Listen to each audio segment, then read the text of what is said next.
I think I feel in myself that I first met Maharishi when I started to practice transcendental meditation. Because Maharishi's reality is on the level of his being, his inner self. So in that sense, as soon as I started meditating, and this was in the early 70s, I experienced that reality which is transcendental, which is beyond the sensory level, which is inner, which is more abstract, but more full, more holy, more together, more peaceful, more blissful. And that inner experience, of course, I didn't know exactly what it was, except through the course of transcendental meditation. We are told, and everyone is told, that this is the unified field, this is pure consciousness, this is the source of everything. And so in that sense, I feel this comes from somewhere very deep, very important.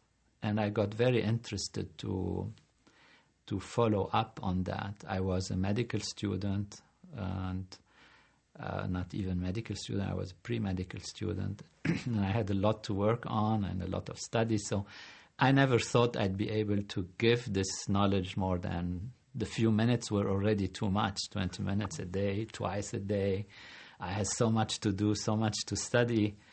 And I was in my mind thinking, oh, how wonderful those people who are so lucky to be next to Maharishi and to have this knowledge and to have enlightenment and to have the ability to really know themselves, which is what motivated me throughout my life, the desire to understand life. And to understand life first comes from understanding, if we can, at least that which is nearer to us in terms of life, and that's ourself, who we are, why are we here, what can we achieve.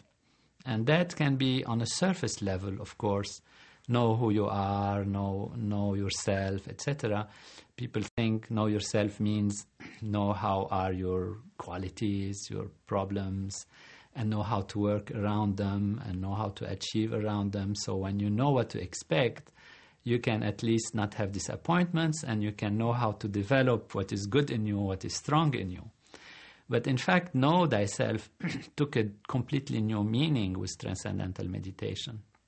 And that is know to yourself to be everything. You know yourself to be wholeness. Know yourself to be the source of everything, to be the unified field of natural law. And therefore, obviously, even though while I'm studying medicine, trying to know what the body is like, what the mind is like, how we behave, how the body can go wrong and how it can be corrected, I was feeling inside me that there is more to that there is more to life than these small, simple, important and useful values, but there is more in what we are here for. And therefore, gradually, I got to learn the Transcendental Meditation City program, and suddenly I saw myself putting much more than 20 minutes twice a day, had to mix up this with my internship and my studies, and I wanted to actually starting to give this knowledge to others. I was so precious for me on a personal level. Of course, the scientific research was overwhelming in terms of how effective it is, how wonderful it is, and how useful it is. But ultimately, the desire to give it more and to be in it more comes from the inner experience. The inner experience was so fulfilling that you just want all your friends, all your people you love, and everyone in the world to just use it. Why don't you use it?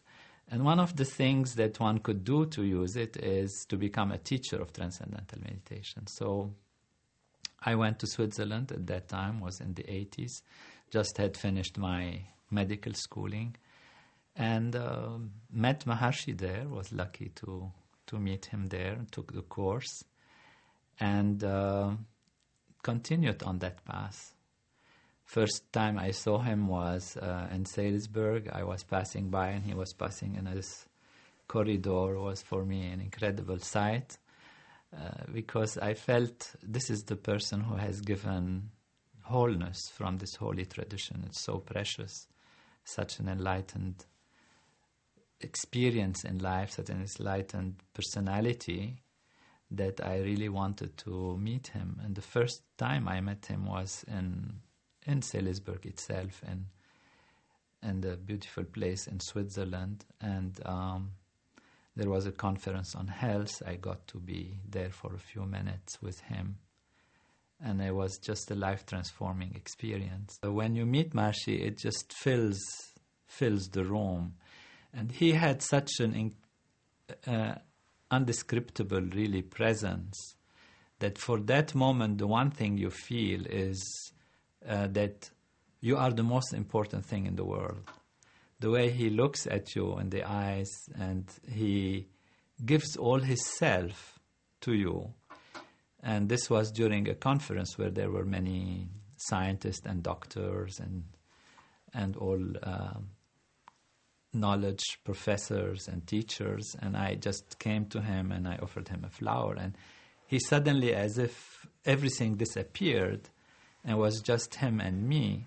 And I did have that same experience, as if transcending, which was, again, that's why I said the first time I met him was in the self.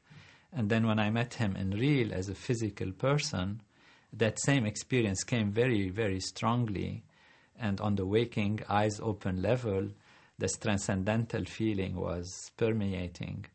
And that was the wholeness, really, which Maharishi radiated to all those who got to meet him and know him. There was a real life-changing experience meeting Maharishi, because here you are in front of wholeness embodied in a physical person.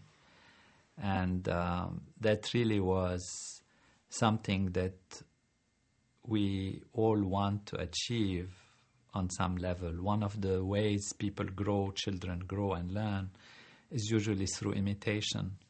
You imitate your parents, you imitate your teacher, you imitate your friends, and you imitate your heroes. You create a hero in your life, and you want to be like them in some way. And here is a person who embodies that wholeness, that totality.